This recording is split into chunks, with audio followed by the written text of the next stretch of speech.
Puji syukur senantiasa kita panjatkan kehadirat Allah Subhanahu wa taala yang telah memberikan nikmatnya kepada kita semua, berupa nikmat sehat, kecukupan rezeki hingga kesenggahan waktu. Jadi kita bisa berkumpul bersama dalam kesempatan siang hari ini.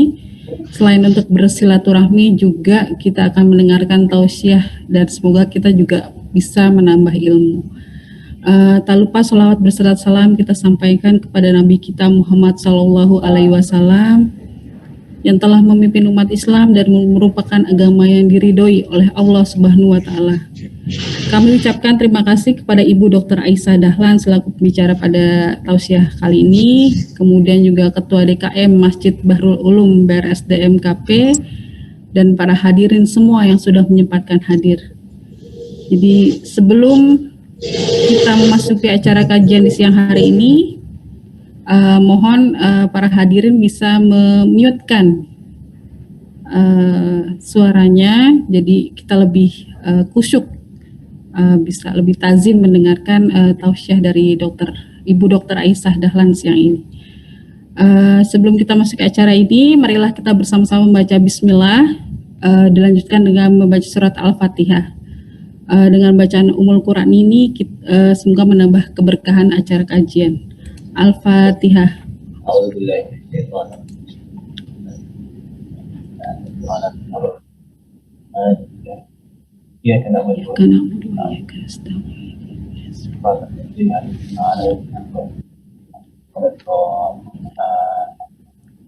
Amin. Sebelum masuk ke acara selanjutnya, maka kami akan membacakan susunan acara kajian siang ini, yaitu pertama pembukaan oleh Ketua DKM Masjid Bahrul Ulum, Badan Riset dan SDM Kelautan Perikanan KKP oleh Bapak Dr. Ivan Ridho Suhelmi. Dilanjutkan tausiah oleh Ibu Aisyah Dahlan dengan judul Mengelola Pikiran dan Perasaan Positif. Dilanjutkan tanya jawab, kemudian ditutup dengan doa. Melangkah ke acara selanjutnya, mari kita simak pembukaan oleh Ketua DKM Masjid Bahrul Ulum kepada Bapak Ivan Ridho Suhelmi. Waktu dan tempat kami persilahkan. Bismillahirrahmanirrahim. Assalamualaikum warahmatullahi wabarakatuh. Alhamdulillahirabbil alamin. Wal 'aqibatu lil muttaqin wala 'udwana illa 'alal zalimin. Asyhadu an la ilaha illallah wahdahu la syarikalah wa asyhadu anna Muhammadan abduhu wa rasuluhu la nabiyya ba'da. Amma ba'du. Hadirin jamaah pengajian rutin bulanan Masjid Bahrul Ulum BRSDM KP yang berbahagia, yang saya hormati. Pertama-tama marilah kita panjatkan puja dan puji syukur kita kehadirat Allah Subhanahu wa taala. Alhamdulillah pada kesempatan siang hari ini, ini jam-jam kritis ya, biasanya setelah habis makan itu kita ngantuk. Kita laksanakan kajian pada hari ini, alhamdulillah dalam keadaan sehat, sehat. Jadi kita bisa melaksanakan kajian ini. Jadi kajian itu merupakan rutin yang alhamdulillah kemarin bulan lalu setelah kita off karena pelaksanaan Ramadan dan Idul Fitri, alhamdulillah pada kali ini bisa berlangsung kembali. Semoga selalu dilimpahkan kepada junjungan kita Nabi besar Muhammad Shallallahu Alaihi Wasallam suri tauladan kita di dalam menjalani kehidupan ini. Jamaah yang berbahagia, pada kesempatan yang berbahagia ini perkenankanlah kami mewakili DKM Masjid Bahrul Ulum. Yang pertama adalah mengaturkan terima kasih. Yang pertama kepada Ibu Dr. Aisyah Dahlan yang alhamdulillah pada siang hari ini bisa memberikan materi yang terkait dengan mengelola pikiran dan perasaan positif. Semoga apa yang nantinya beliau sampaikan bisa kita ambil hikmahnya, bisa kita laksanakan sehingga memberikan pengaruh positif kepada kita. Kemudian yang kedua, terima kasih kepada jamaah Bapak Ibu sekalian yang hadir pada pertemuan pengajian secara daring ini, secara online ini, baik itu yang melalui Zoom maupun melalui media lainnya, atau itu YouTube atau Instagram ataupun yang lain. Kemudian yang ketiga, tak lupa kami sampaikan juga terima kasih kepada panitia yang sudah berjerih payah menyiapkan pelaksanaan acara ini. Jemaah yang berbahagia, tema yang kita pilih pada siang hari ini adalah mengelola pikiran dan perasaan positif. Nah, mungkin tentunya pada kondisi pandemi, ya, pandemi saat ini, saya kira pikiran dan perasaan yang positif itu sangat diperlukan, terutama mungkin terkait dengan imunitas kita. Jadi kalau kita selalu berpikir positif, saya kira imun kita itu juga akan meningkat. Dan juga kondisi yang pandemi ini juga iman kita juga perlu ditingkatkan. Jadi tidak hanya imunitas kita, tetapi juga iman kita kepada Allah SWT. Jadi kita harapkan dengan kajian ini bisa membawa kemaslahatan. Jadi di pelaksanaan pekerjaan kita, produktivitas kita meningkat, kemudian juga sebagai ajang tema ini ajang muhasabah diri, apakah kita sudah memiliki pikiran dan perasaan positif atau belum, juga mungkin kita perbaiki. Jadi perbaiki hubungan kita dengan teman, hubungan dengan pimpinan, hubungan dengan keluarga, ataupun hubungan relasional kita. Jadi saya kira mengelola pikiran dan perasaan positif ini akan membawa kalau kita bisa melaksanakan ini nanti nasihat-nasihat yang akan disampaikan oleh Ibu Dr. Aisyah Dahlan ini. Kajian gimana? Nggak sih Bang? Udah, anunya kajiannya beres deh. Yang berbahagia, mungkin kami selaku pengelola DKM Masjid Bahrul Ulum akan menyampaikan beberapa program yang saat ini masih berjalan. Yang pertama ini adalah terkait dengan Idul Adha. Jadi sampai saat ini panitia sudah berhasil mengumpulkan 1 ekor sapi dan 2 ekor kambing. Jadi pada saat ini masih kita tunggu bagi yang akan menyalurkan kurbannya melalui DKM Bahrul Ulum. Kemudian yang kedua itu kita punya program Kenceleng Tabasur, jadi tabungan surga pegawai. Bagi yang berminat bisa nanti menghubungi panitia. Jadi bentuknya adalah seperti ini. Jadi tabasur ini nanti yang berminat bisa menghubungi DKM. Mungkin itu yang bisa kami sampaikan. Sekali lagi terima kasih kepada Ibu Dr. Aisyah yang meluangkan waktunya mengisi kajian di DKM Bahrul Ulum, di Masjid Bahrul Ulum. Saya kira kurang lebihnya kami mohon maaf apabila ada kesalahan. Kami akhiri billahi taufiq wal hidayah wa biridha wal inayah. Wassalamualaikum warahmatullahi wabarakatuh. Waalaikumsalam warahmatullahi wabarakatuh. Terima kasih Pak Ivan. Jadi tanpa berpanjang kata lagi, mari kita simak baik-baik tausiah dari Bu Aisyah Dahlan. Tapi saya bacakan dulu biografi singkatnya dari Ibu Aisyah ini. Ibu Dr. Aisyah Dahlan lulus sarjana kedokteran dari Fakultas Kedokteran Universitas Hasanuddin Makassar, kemudian melanjutkan program profesi dokter di FK UGM, merupakan Certified Hypnotherapist dan Certified Master Practitioner Neurolinguistic Programming dari NNLP Society Indonesia.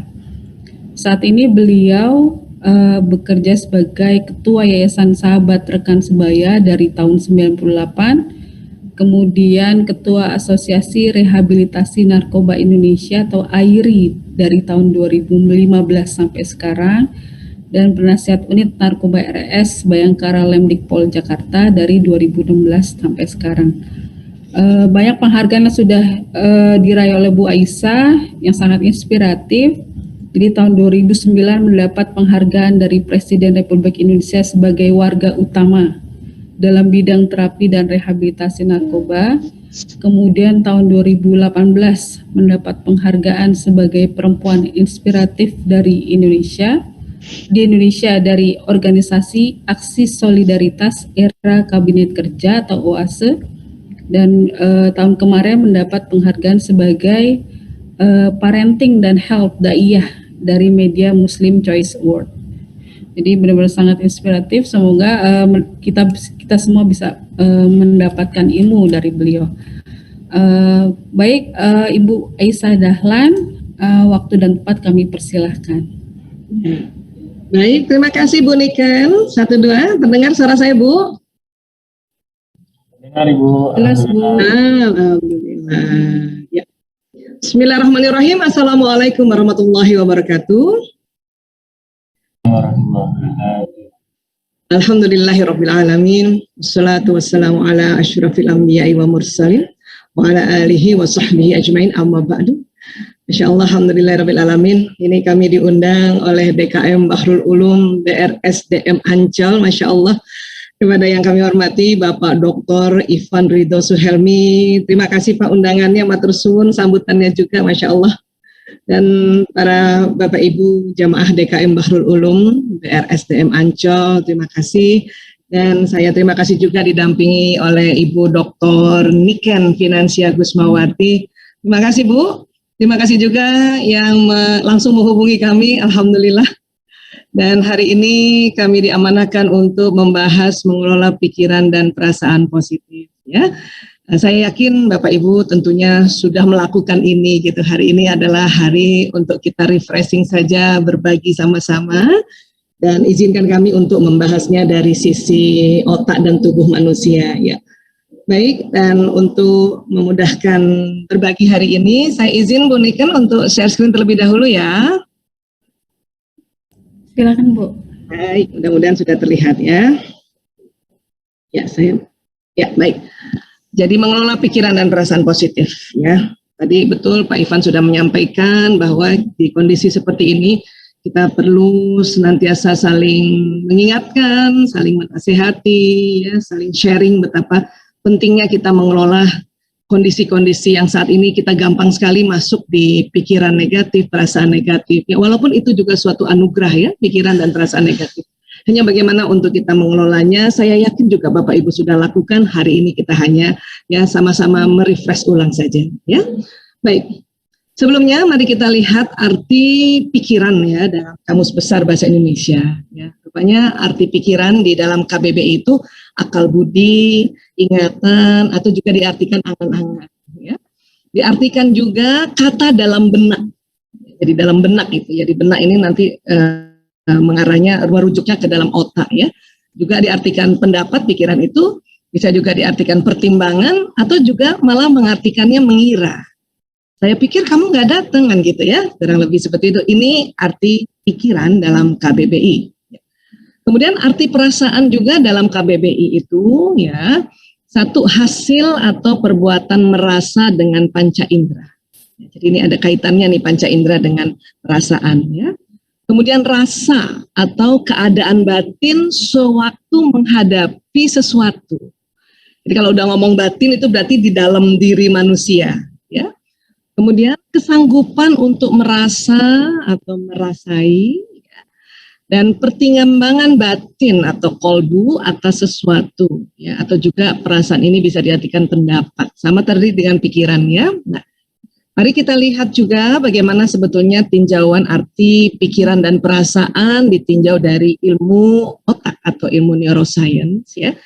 Jadi pikiran dan perasaan itu adalah salah satu fungsi otak dan kolbu yang dipengaruhi oleh emosi. Ya. Jadi kalau kita bicara nanti pikiran perasaan, tentu harus bicara lagi yang namanya emosi, ya. Dan tentunya kita akan bicara tentang otak manusia terlebih dahulu, baru nanti kita bicara tentang kolbu. Inilah otak manusia. Otak manusia terdiri dari otak besar dan otak kecil. Ini yang di bawah ya. Kemudian terbelah dua, ada biasanya di dalam kedokteran kita sebutnya hemisfer kanan dan hemisfer kiri, bagian kanan dan bagian kiri. Ya, seperti ini. Ya. Kalau kita lihat ya, ini dari samping kiri, inilah otak kita, Masya Allah, ini otak besar dan ini otak kecil. Ini dilihat dari atas, yang bagian depan yang ini belahan kanan dan belahan kiri. Dan di dalamnya, Masya Allah, ternyata banyak sekali program, banyak sekali fitur-fitur ya, yang ternyata inilah yang kemudian ya terkuak pelan-pelan, terutama setelah ditemukannya alat seperti ini ya, functional magnetic resonance imaging atau functional MRI. Nah, karena alat inilah maka ya ilmu tentang otak berkembang sangat pesat karena bisa mendeteksi otak orang masih hidup. Ya, kalau kita mau meriset tentang otak, orangnya harus meninggal dulu. Nanti atas persetujuan keluarga, otaknya disumbangkan di Fakultas Kedokteran Negara setempat ya. Kemudian dimasukkan dalam formalin, barulah ini sedikit-sedikit diperiksa, diteliti, dan zaman dulu juga masih sangat sederhana dengan mikroskop ya pertamanya, kemudian dilanjut lagi mikroskop elektron.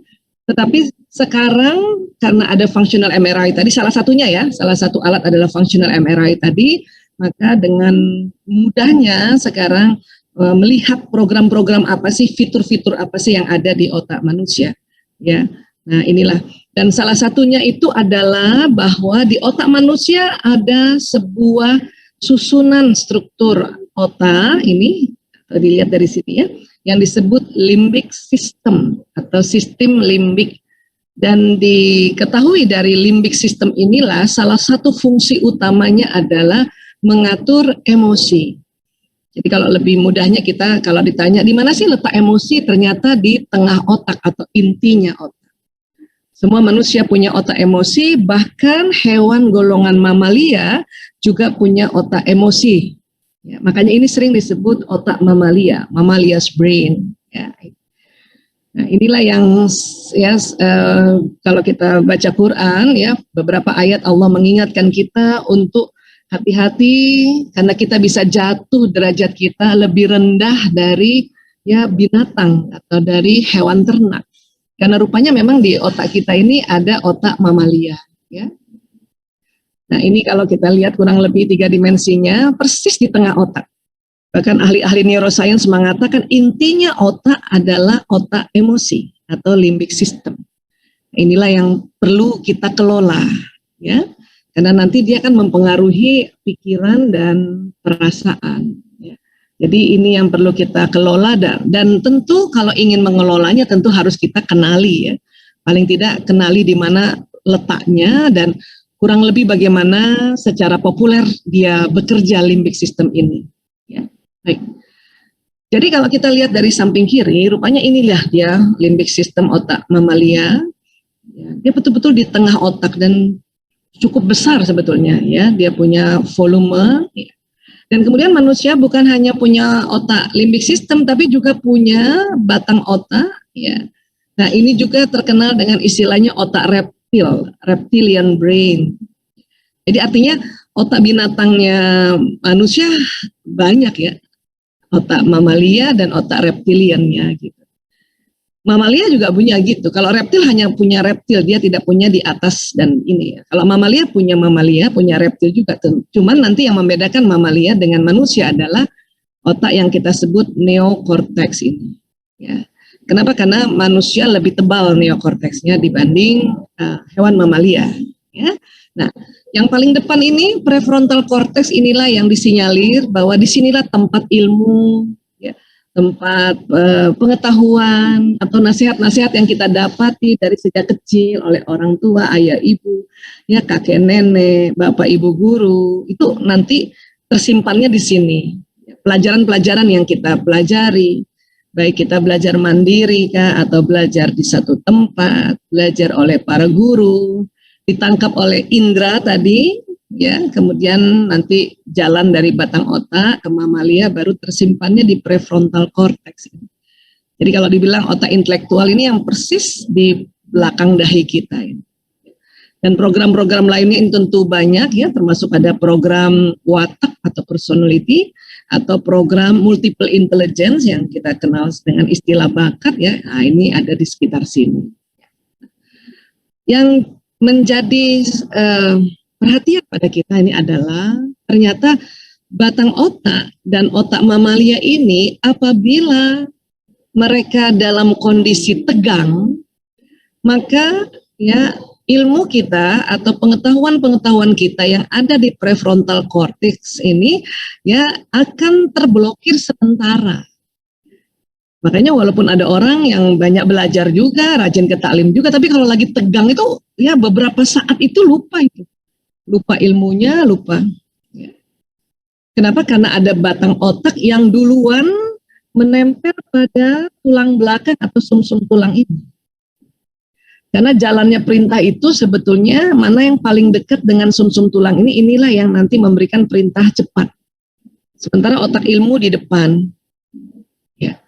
Itulah makanya mengapa kita perlu mengenal ya sistem limbik dan otak reptil ini agar kita bisa mengelolanya sehingga ya kebijaksanaan atau ilmu-ilmu yang ada di prefrontal sebagai ilmu kita atau sebagai ya intelektual kita dia bisa terakses kembali untuk membuat referensi-referensi pertimbangan dan akhirnya bisa mengambil keputusan seperti itu. Ya. Sayangnya kondisi pandemi ini nih memang tegang sekali nih batang otak. Ya, kalau kita lihat batang otak seperti ini kurang lebih. Ya. Fungsinya banyak, tapi salah satu fungsi yang ada kaitannya dengan pikiran, perasaan ini atau emosi ini adalah yaitu fungsi batang otak yang memberikan respon tubuh fight or flight, serang atau lari. Ya. Beberapa sumber mengatakan bahwa fight or flight ini Tuhan ciptakan ini sangat penting untuk melindungi tubuh manusia dari serangan-serangan yang buas, hewan buas, manusia buas, atau alam semesta yang sedang saat itu ya mungkin ada gempa, ada banjir, tsunami dan sebagainya. Ya, agar apa? Agar pada saat kita ya dalam kondisi tidak aman karena terserang atau dalam kondisi yang terserang, maka respon tubuh hanya dua saja, jadi nggak banyak-banyak, cuma dua saja, fight or flight, serang atau lari. Gitu. Ya.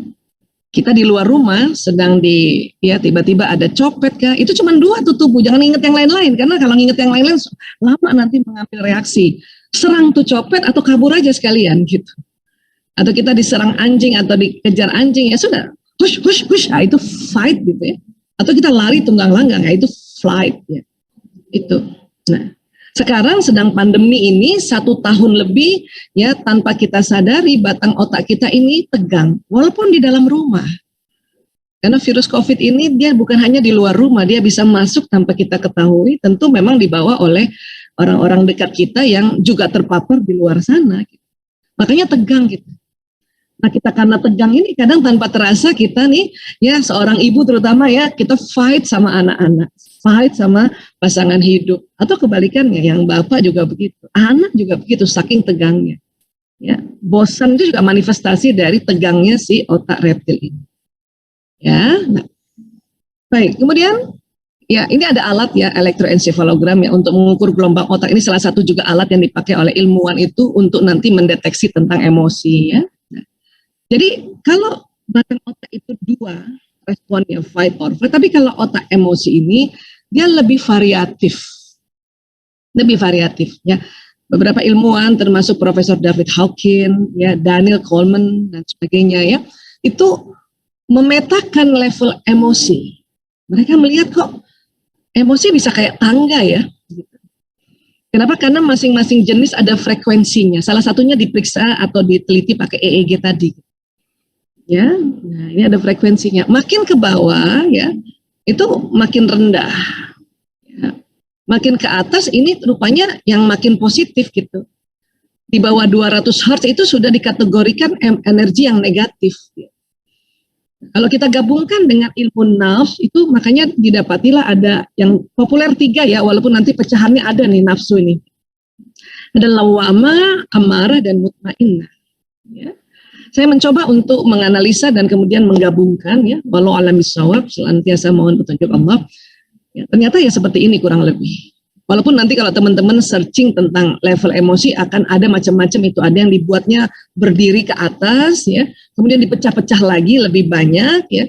Tapi kalau saya lebih senang dengan membuatnya seperti tangga, agar lebih memudahkan untuk mengerti tentang level emosi. Namanya juga level, ya, ada tangganya. Ini semua ada di otak kita, ya. Paling nanti yang membedakan dengan hewan mamalia itu, mamalia nggak ada enlightenment-nya. Dan manusia ada enlightenment, Masya Allah. Ya. Dan nggak bisa hilang ini semua. Ini hanya bisa kalau pas turun kita naikkan lagi, turun kita naikkan lagi. Ya, jadi pas turun, bagaimana caranya? Ikhtiarlah segera untuk menaikkannya lagi. Supaya apa? Supaya kita dalam 24 jam sehari ini lebih seringnya berada di mutmainnah. Kenapa? Karena lebih banyak keuntungannya. Ya, lebih banyak benefitnya kalau kita lebih sering berada di energi positif. Ya. Nah, tapi harus sadar bahwa ini ada semua di otak manusia. Kenapa? Karena Allah juga memberikan anugerah yang berupa level-level negatif ini sebagai apa? Sebagai alarm. Sebagai alarm pada diri kita. Kita kalau nggak punya level takut, wah bahaya nih, lagi pandemi nggak takut, wah bisa petantang-petenteng, ya, bisa jadi kesombongin. Makanya mengapa? Karena ada level takut, maka kita ya berhati-hati. Hanya kalau terlalu lama di level bawah ini yang berbahaya. Ini nanti yang menggerogoti keimanan kita terhadap kuasanya Allah Ta'ala. Maka dikatakan iman itu naik turun karena ternyata pengaruh emosi ini. Ya. Tadi Pak Ivan ingatkan kita untuk kita ya bisa mengelola kita punya keimanan, karena betul itu. Keimanan itu juga dipengaruhi oleh level emosi, karena emosi itu di otak di tengah itu. Pada saat kita kelamaan di bawah, nanti kita lupa kalau Allah Maha Kuasa. Allah Maha segalanya, Allah Maha memberikan perlindungan, Allah Maha memberikan kesembuhan apabila kita sakit. Dan Allah juga yang memberikan rezeki. Ya. Walaupun kita tahu kata orang-orang ini negara atau seluruh dunia ini sedang kolaps atau sedang resesi, kritis, tapi Allah ya tidak kritis gitu. Cuman kalau kita kelamaan di bawah, nanti pengaruh-pengaruh itu betul-betul mempengaruhi ketakutan terus. Itulah yang bahayanya. Kita lupa bahwa yang memberikan rezeki itu Allah. Yang penting naikkan dulu ke level atas. Dan otak manusia itu kalau berada di level, lebih sering di level yang atas ini, badan ini bekerja sebagai magnet. Ya. Terutama magnet rezeki. Makanya mengapa kalau kita sedang turun, cepat-cepat naikkan. Turun, cepat-cepat naikkan. Apalagi kalau sudah sedih. Kalau sedih berkepanjangan, turun paling rendah apati. Apati ini rasa tidak berguna. Kalau ada istri begini, nggak ada gunanya lagi lah, saya jadi istrinya si Anu gitu. Oh itu berarti lagi apati tuh, sedihnya udah kelamaan. Anak-anak juga begitu, nggak ada gunanya, saya jadi anaknya si bapak ini gitu. Misalnya ya, karena pasien-pasien kami ini kalau anak-anak narkoba tuh sering berada di apati, keluarganya juga. Penyimpangan-penyimpangan lain juga begitu, sering banget di apati. Dan bahayanya kalau nggak diangkat ke atas, masuk ke ranah level yang tidak lazim atau sudah menyimpang, ini namanya depresi. Depresi ini dia punya ciri menyakiti diri sendiri. Bentur-benturkan kepala ke tembok, menyakiti badan, atau depresi yang dalam muncul ya ide bunuh diri. Nah kalau sudah di level ini, itu terkadang badan kita nggak bisa angkat secara alami, ini harus dibantu dengan tenaga profesional. Karena kondisi sekarang adalah Allah juga memberikan sunnatullah, ditemukan obat-obat untuk mengangkat dulu ini level depresi ke atas tuh. Makanya biasanya kalau sudah depresi, sudahlah bawa aja ke dokter kesehatan jiwa atau psikiater. Kalau teman-teman psikolog dia baru ranahnya di sini, takut, sedih di sini kita angkat. Tapi kalau udah depresi sudahlah bawalah. Susah Bu Aisyah, anaknya nggak mau dibawa, istri saya nggak mau dibawa. Salah satu anggota keluarga pergilah konsultasi. Untuk nanti ceritakan gejalanya, dokter psikiater akan mendeteksinya dan memberikan obat. Karena kalau udah kayak sini udah harus pakai kimia untuk diangkat. Ya, nah Jadi ini level emosi yang ada semua ya, mulai dari apatis, sedih, takut, ya, buru-buru, las. Ini biasanya ibu-ibu nih Bu, kalau pagi-pagi bangunin anak sholat subuh ya, ayo cepetan, atau lagi kalau tertidur lagi anak itu terus mau ujian lah secara online, ayo cepetan.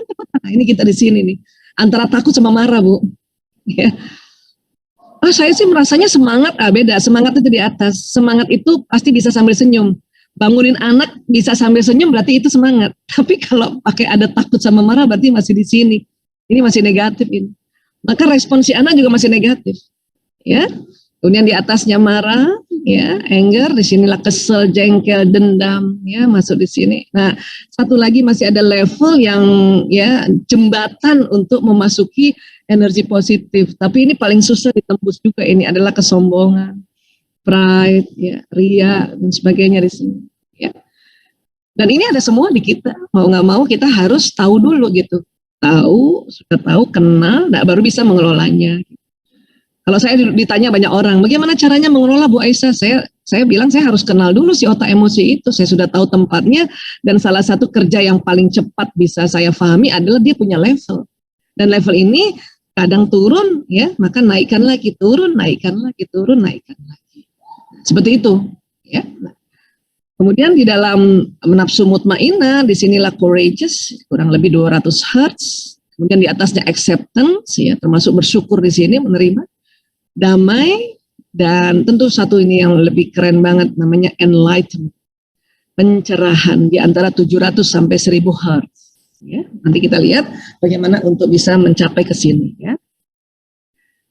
Profesor David Hawking mengatakan getaran magnet energi di bawah 200 Hz menyebabkan seseorang mudah terserang penyakit. Jika frekuensi energi seseorang 200 Hz dan di atasnya maka dia senantiasa sehat. 200 itu yang mana? Di sini courageous. Kalau terlalu sering di bawah, hati-hati ya, imunitas menurun. Jadi gampang terserang penyakit.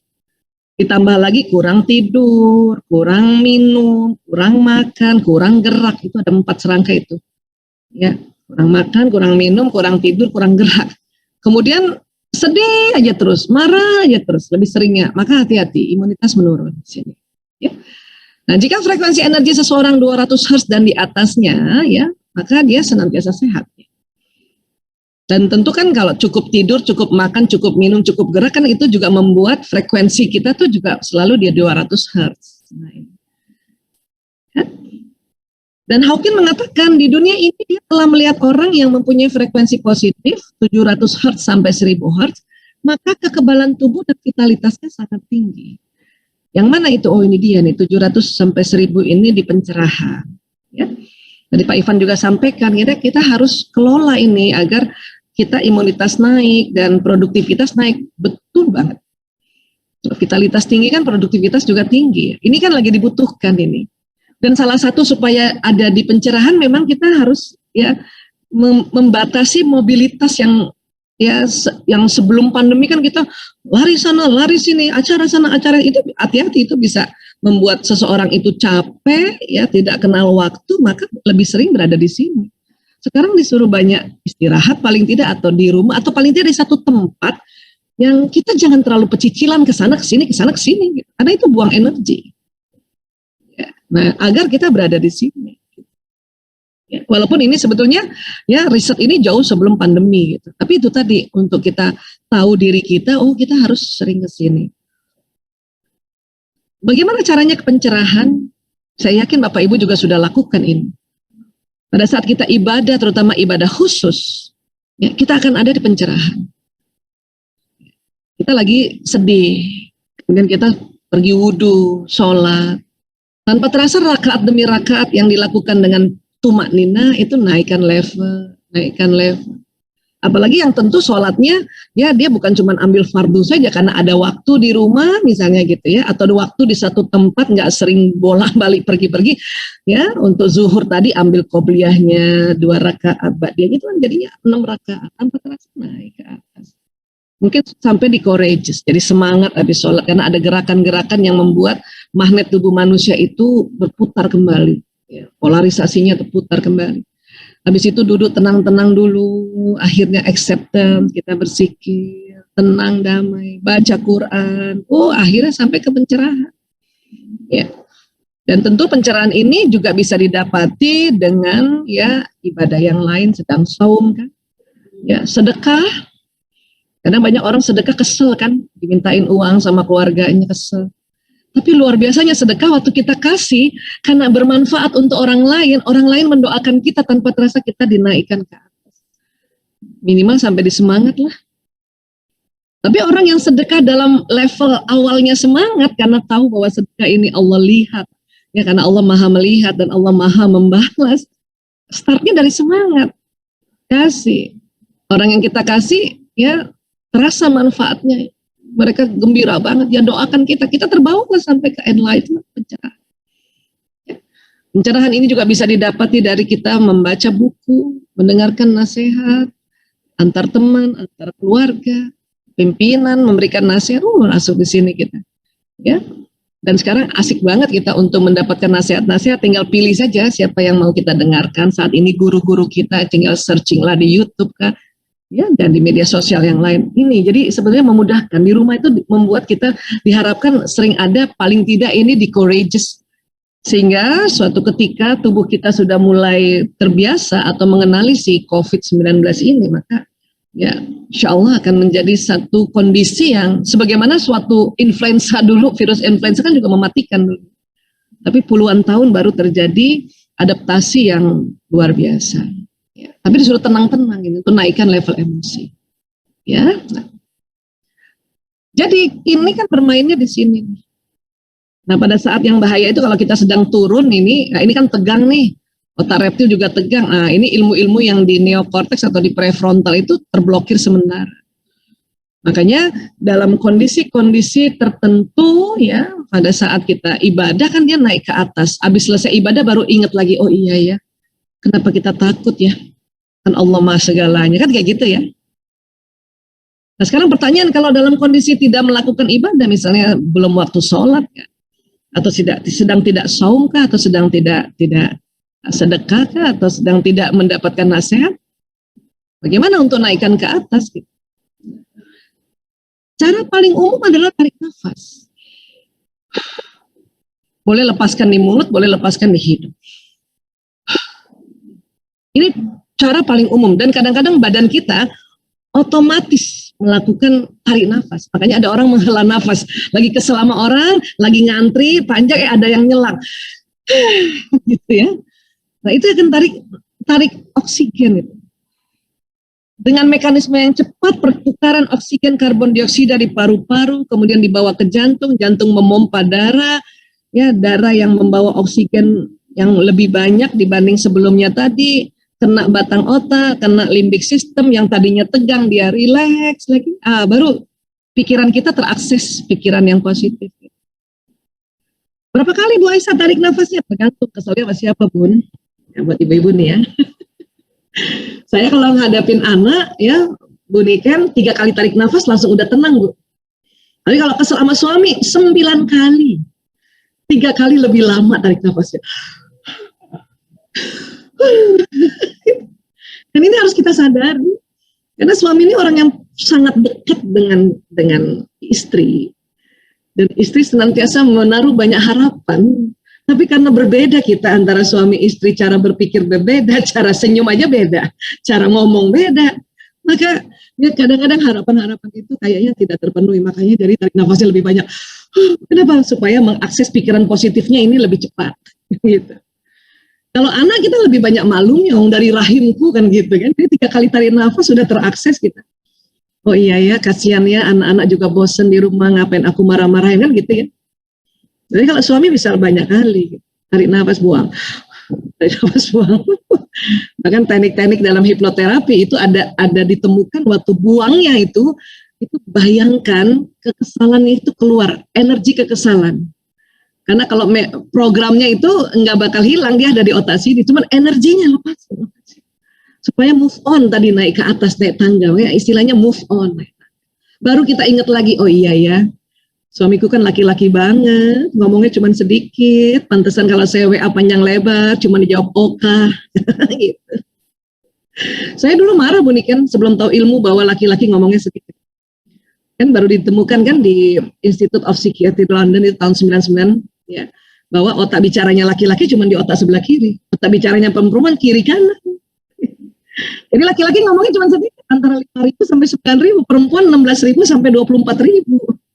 Jadi kalau kita WA panjang lebar, itu kita fitrah banget. Suami jawab oka atau jempol begini, ya udah syukuri aja. Kalau dulu kesel, oka, yang panjang dong gitu. Nah, tapi ilmu itu pun kalau saya sudah dapati, sudah belajar sejak tahun 2006, terblokir sebentar pada saat lagi turun level emosinya, lagi kesel tadi. Itulah makanya tarik nafas segera. Supaya ingat, oh iya kan dia laki banget. Laki-laki otot wajahnya karena pengaruh hormon testosteron itu kaku. Maka 10 menit pertama kalau baru sampai di rumah, bapak-bapak itu susah senyum. Ya bun, ini harus paham ya bun, 10 menit doang. Si istri udah sambut senyum, ayah, waalaikumsalam, ayah udah senyum. Suaminya gak senyum. Padahal suaminya senang lihat istrinya senyum. Ada riset loh. Laki-laki yang menjadi suami senang sekali lihat istrinya tersenyum. Cuman dia ngebalesnya ya agak delay. Nah, setelah 10 menit baru bisa balas. Nah, ilmu-ilmu itu ada di otak sini. Lagi marah, nggak bisa terakses. Makanya cepat-cepat tarik nafas. Ya, ini cara umum. Jadi manusia manapun, agama manapun pakai tarik nafas gitu. Tapi dalam Islam ini ada tambahannya. Kita disuruh istighfar. Sabar dan istighfar ya. Sabar itu salah satunya adalah ya kita mencari tahu emosi itu apa. Itu sabar, manifestasi sabar. Sabar bukan diam ya. Istighfar ini banyak keutamaan di hadis-hadis ya, di nas Quran, tapi kita ambil satu ya. Hadis dari riwayat Abu Dawud, Ibnu Majah, Hakim dan Baihaqi ya. Rasulullah SAW bersabda, siapa saja rutin membaca istighfar, maka Allah akan memberikan solusi atas setiap kesulitannya, penyelesaian bagi setiap permasalahannya, dan dia akan memberinya rezeki dari jalan tak terduga. Ya Allah, kalau udah tahu gini kan apalagi yang kita susahkan sebetulnya. Kalau sekarang kita anggap ini sulit, atau sedang rumah tangga suami istri sedang sulit, atau anak lagi kesulitan entah apa ya masalah pada anak, disuruh rutin dan perbanyak baca istighfar, karena Nabi mengatakan Allah akan memberikan solusi atas setiap kesulitan. Udah istighfar aja perbanyak. Kok belum datang solusi, istighfar lagi, kencengin lagi, pasti belum sampai itu level emosinya belum naik di mutmainnah itu, langsung istighfar terus, karena dia pelan-pelan dia naik ya. Karena magnet tubuh ini akan kuat bekerjanya kalau sudah di courageous ya. Dan kalau kita anggap sekarang ini masalah, makanya kita disuruh istighfar. Kenapa? Allah akan memberikan penyelesaian bagi setiap masalah. Dan kalau kita anggap rezeki sekarang ini terhambat, terutama rezeki kesehatan ya, kita tidak semudah lagi sewaktu sebelum pandemi, istighfar aja. Bu Isa, saya nggak bisa di rumah terus, saya harus kerjalah ya. Dalam perjalanan istighfar terus. Agar apa? Karena Allah yang memberi perlindungan, Allah yang maha melindungi kita. Pun saat ini misalnya kita tanpa diduga, walaupun sudah ikhtiar menjaga kesehatan dan sebagainya, tetap juga virus itu masuk karena kondisinya adalah ya badan kita belum lagi kenal baik dengan si COVID ini, maka istighfarlah. Karena Allah maha pemberi ya kesembuhan. Astagfirullahaladzim. Dalam keadaan sakit pun kita harus naikkan level emosi, agar kita masuk di zonanya ikhlas tadi. Istighfar. Rezeki apalagi yang terhambat sekarang? Ilmu. Banyak orang tua, ibu-ibu tanya sama saya, Bu Aisyah, ini apa ini ya efektif ya belajar online? Saya sih kalau ditanya gitu saya bilang efektif banget, Bu. Kondisi sekarang ini ya demi kenyamanan, keamanan dan kesehatan. Tapi ngerti nggak ya anak-anak? Ya udah ibu istighfar aja. Ya kan? Bapak Ibu guru kan hanya memberikan informasi, Allah yang maha memberikan ilmu. Ya, ilmunya dua lagi, alimul ghaib wa syahadah, yang ghaib dan yang syahadah, yang nyata. Dan Allah yang memberikan kecerdasan, makanya Allah itu Ar-Rasyid. Ibu doa aja atau istighfar aja, lihat anak santai-santai depan gadgetnya, langsung ibunya astagfirullahaladzim, astagfirullahaladzim, astagfirullahaladzim. Dan doakan, ya Allah tambahkan ilmu, tinggikan kecerdasan anakku ya Rob. Karena bisa jadi memang Bapak Ibu guru yang memberikan informasi, tapi ilmunya didapati pada saat anak nonton film, pada saat anak bermain, pada saat anak mungkin juga bertengkar dengan saudaranya, itu juga ada ilmu di situ.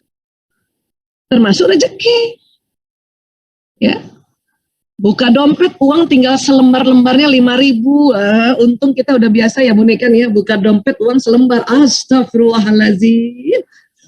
Terus kan ibu-ibu kalau sudah pernah begitu. Astagfirullahaladzim. Astagfirullahaladzim.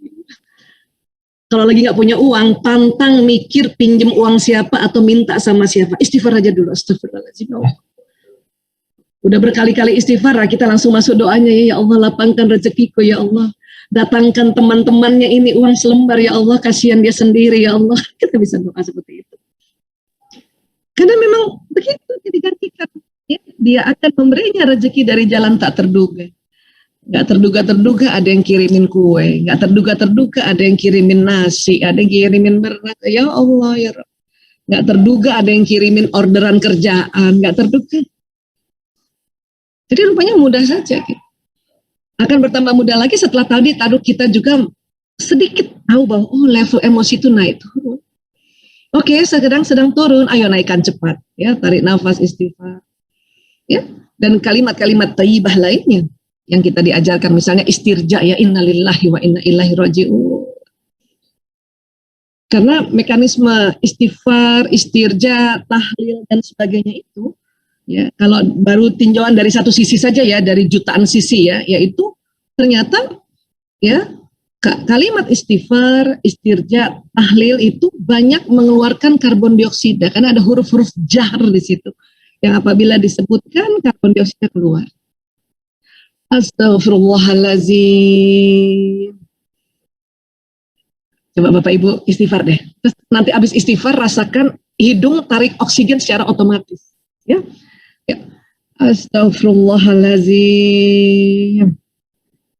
Nah, hidung langsung ya. Rasakan hidung langsung tarik oksigen gak Bu Niken? Ya kan? Astagfirullahaladzim. Makanya ibu-ibu kalau istighfarnya kenceng kan tuh, astagfirullahaladzim. Itu keluar karbon dioksida tuh. Makanya oksigen yang ditarik banyak banget itu. Itu kembali nanti akan mekanisme respirasi, kerjasama dengan kardiovaskuler, ya, kemudian memompa darah. Akhirnya batang otak dengan otak limbik sistem kena darah yang membawa nutrisi, membawa oksigen. Yang tadinya tegang dia rileks, level naik ke atas. Innalillahi wa inna ilaihi raji'un. Itu oksigen. Ya. Ini baru dari respirasi ya, belum lagi bahwa makna itu adalah makna ya pada saat kita penghambaan pada Allah. Karena semua makna akan jalan di badan kita kan. Ya. Nah. Kemudian tadi kita bicara tentang emosi. Emosi ternyata mempengaruhi feeling, thinking, acting. Ini saya masih tidak Indonesia kan, saya masih betul-betul ambil dari Daniel Goleman punya buku ya, Feeling, Thinking, Acting. Nah, thinking tadi kita sudah sedikit-sedikit belajar, pikiran kita ini ya terblokir bila emosi sedang turun gitu. Kalau emosi naik itu berarti positif ya. Kita selama ini keliru ya ngomongnya emosi naik, marah itu naik. Ya naik karena dari sedih. Tapi yang lebih positif lagi itu lebih tinggi. Thinking kita dipengaruhi, walaupun udah ada ilmunya, tapi kalau ini sedang tegang, ini terblokir sementara. Dan sekarang feeling yang mana gitu. Acting tentu perangai kita ya, karena nanti dari otak ini dan dari feeling ini akan memerintahkan acting ini. Ya, nanti kita lihat mekanismenya. Perasaan ternyata adalah salah satu kerja dari kolbu. Ya, dan banyak ilmuwan mengatakan ini aset utama manusia, kolbu. Sekarang kolbu ini merujuk kemana sih kalau dalam organnya merujuknya kemana? Ya. Ini hadis yang sangat populer dari Rasulullah SAW. Al-a wa inna fil jasadi mudghah. Idza salahat salahal jasadu kulluhu wa idza fasadat fasadal jasadu kulluhu. Al-a wa hiyal qalbu. Ya. Ketahuilah sungguh di dalam tubuh itu ada segumpal daging, mudghah. Jika daging itu tersebut baik, baiklah seluruh tubuh. Jika rusak, rusaklah seluruh tubuh. Ketahuilah segumpal daging itu adalah qalbu. Qalbu. Banyak orang mengartikan segumpal daging itu adalah hati. Gitu. Ya. Itu seharusnya jangan diartikan hati, qalbu aja. Karena nanti rupanya secara anatomi organnya berbeda. Walaupun secara bahasa, ya sejak dulu orang-orang di Asia dan Afrika mengartikan kolbunya hati kalau di dalam kamus-kamus. Tapi orang-orang Eropa dan Amerika mengartikan kolbu ini heart, jantung, bukan heart tapi heart, jantung. Apapun itu, ternyata sekarang ini ya ditemukan bahwa kolbu ini merujuk ke jantung organnya. Kalaupun secara istilah masih disebut juga hati, it's okay aja ya. Tapi kita harus tahu bahwa dia merujuknya ke organ jantung. Ya. Dan sebetulnya para ulama ya itu sudah mendefinisikan kolbu, salah satunya dari Imam Al-Ghazali ya. Jadi menurut Imam Al-Ghazali, kolbu adalah daging yang bersuhu panas, berbentuk kusam, berada di sisi sebelah kiri dada. Di dalam isinya ada rongga yang berisi darah hitam sekali, saking banyaknya. Kalau kita mengarah pada ilmu anatomi, yang di dada itu apa sih? Ya, ada organ di dada itu paru-paru. Cuman dia bentuknya nggak mudghah, paru-paru ini lebar. Dia nggak bentuk daging, dia pipi, lebar dan pipi, dan dia ada di kanan kiri. Nah, ini yang paling sering diserang oleh COVID-19 ya. Kemudian selain paru ada organ apa di sudur atau di dada? Jantung. Jantung memang letaknya di tengah tapi cenderung ke kiri. Dan bentuknya mudghah, ada rongganya. Dan di dalamnya ada darah yang sangat banyak, saking banyaknya digambarkan hitam. Seperti itu. Ya, dan banyak sekali juga kalau kita bicara kolbu, itu di Quran dikatakan fis sudur, di dalam rongga dada. Fis sudur, ya, rongga-rongga dada yang banyak. Ya, nah, kalau hati secara anatomi dia posisinya sebelah kanan dan dia tidak lagi murni di rongga dada, dia sudah mulai agak turun, mau masuk rongga abdomen. Ini lever, hati lever. Ya. Semua fungsi di dalam organ-organ tubuh luar biasa banyaknya. Hanya yang kita mau lebih mengetahui bahwa kolbu itu merujuk kemana ya organnya ya, sampai detik ini sekarang ini ya itu mengarahnya jantung. Tentu kita ya lihat juga bahasa Arab tuh kolbu tuh jantung ya, hati tuh kibdun, ini hati ya. Jantung selama ini diketahui oleh ilmuwan adalah organ pemompa darah ke seluruh tubuh. Ini saja kerjanya udah luar biasa, Masya Allah. Udah luar biasa nih. Dia bisa ya membawa nutrisi, membawa oksigen, membawa besi, membawa ya mineral, vitamin, bahkan hormon ke seluruh tubuh. Ya, ini karena kerja jantung. Oh, ini udah ratusan tahun ini diketahui ya. Kemudian apa lagi? Didapati saat-saat ini itu ada poros otak dan jantung. Jadi ada hubungan spesifik antara limbik sistem, batang otak dan jantung. Jadi ada saraf-saraf khusus. Ya. Itulah makanya mengapa dikatakan perasaan ini juga dipengaruhi oleh emosi. Seperti itu. Nah. Dan yang unik, tahun 91 ada penelitian Dr. J. Andre Armour dari Montreal, Kanada yang diikuti oleh peneliti-peneliti berikutnya sampai tahun 2000 ini. Di jantung, di otot jantung itu ada neuron atau sel saraf. Seperti sel saraf yang ada di otak, jumlahnya 40.000 neuron. Ya. Itu baru tahun 91 memang. Dan 2000 dinyatakan, oh jantung ada otaknya. Jadi kalau selama ini di ilmuwan itu taunya neuron di otak yang jumlahnya kurang lebih 100 miliar. Dan ternyata di jantung juga ada neuronnya. Jumlahnya sekitar 40.000, lebih kurangnya ya. Satu neuron ini kerjanya kayak satu komputer yang tercanggih. Artinya di otak ada 100 miliar komputer, di jantung juga ada 40.000. Apa sih yang terjadi pada neuron ini di dalam otak? Dia akan terjadi sambungan-sambungan. Akan terjadi koneksi antar neuron itu. Ya, untuk membentuk apa? Membentuk memori. Jadi kalau di otak kita ini, peristiwa yang kita tangkap dari mata, pendengaran, penghiduan, pengecapan, atau rasa gitu di tangan kita, maka dia akan membentuk sambungan-sambungan kabel-kabel neuron yang membentuk memori. Nah, ini dia. Kita belajar sesuatu akan terbentuk neuronnya. Belajarnya udah pernah 2 kali didengar masalah-masalah kayak gini akan ya tersambung berkali-kali ya. Seperti itu. Ya. Nah, ini. Dan ternyata di jantung juga terjadi konektivitas antar neuron ini. Pada saat apa? Pada saat kita menerima peristiwa, pada saat kita mendengar, pada saat kita melihat, pada saat kita bicara, pada saat kita belajar, dia tersambung-sambung dan membentuk memori. Jadi di jantung juga ada memori. Ya. Makanya dalam ilmu neurokardiologi, jantung memiliki otak fungsionalnya sendiri. Terdapat hormon kalmodulin sehingga jantung mempunyai kemampuan menyimpan proses belajar dan memori. Jantung adalah satu organ sensorik dan pusat canggih dalam menerima dan mengolah informasi. Dan jantung secara terus-menerus selain mendapatkan sinyal dari sistem saraf, maka jantung juga mengirimkan sinyal ke otak. Jadi jantung bisa ngomong juga ke otak. Hanya disimpulkan bahwa sistem saraf pada jantung atau otaknya jantung, atau kalau jantung kita ganti kolbu ya, otaknya kolbu memungkinkan kolbu untuk belajar, mengingat, dan mempengaruhi bagian korteks pada otak untuk membuat keputusan fungsional independen.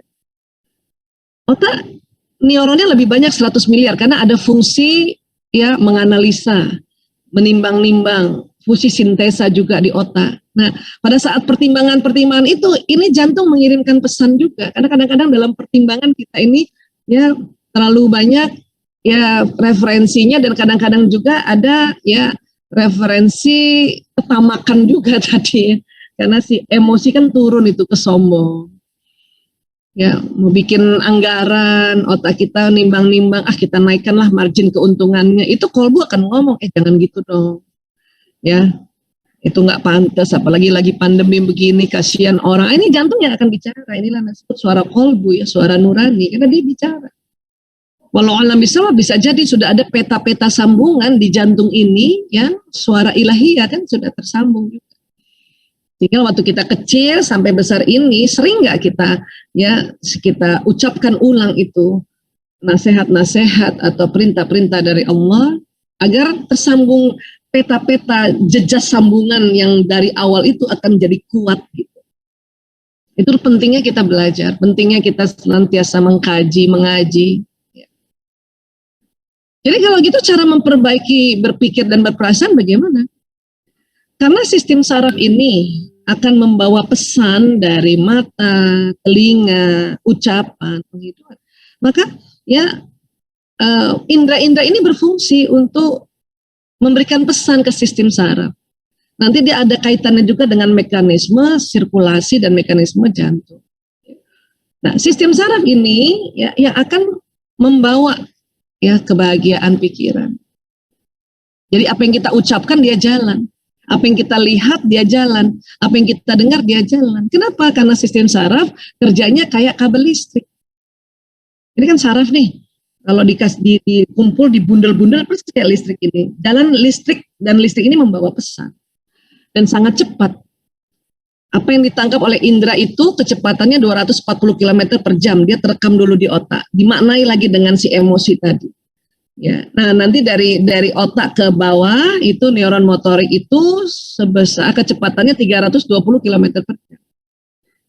Artinya, pada saat kita mau mengelola pikiran positif dan perasaan positif tadi, maka informasi atau pesan yang kita tangkap dari mata, telinga, dan mulut, dan ya tangan, kaki, ya itulah di situ kita harus sortir.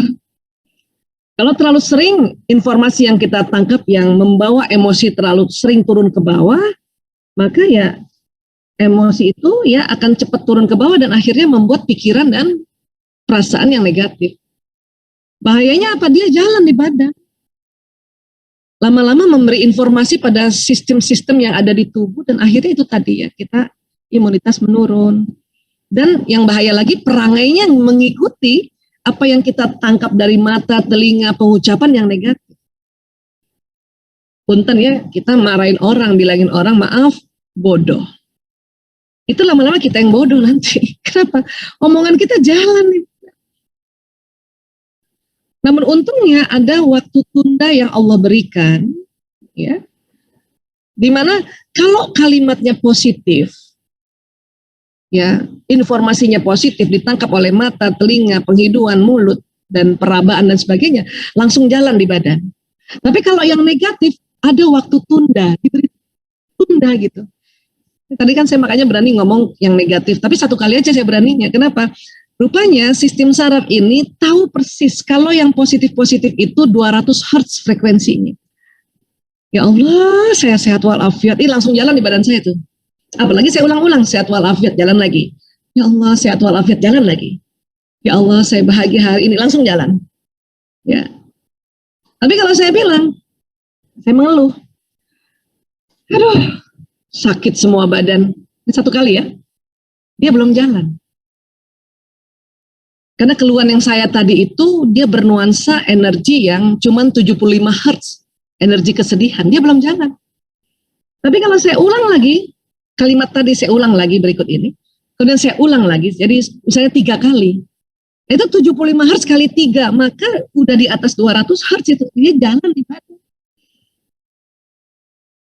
Akhirnya kalimat yang saya ucapkan berulang-ulang kali, keluhan yang tadi saya ucapkan berulang kali, dia jalan di badan.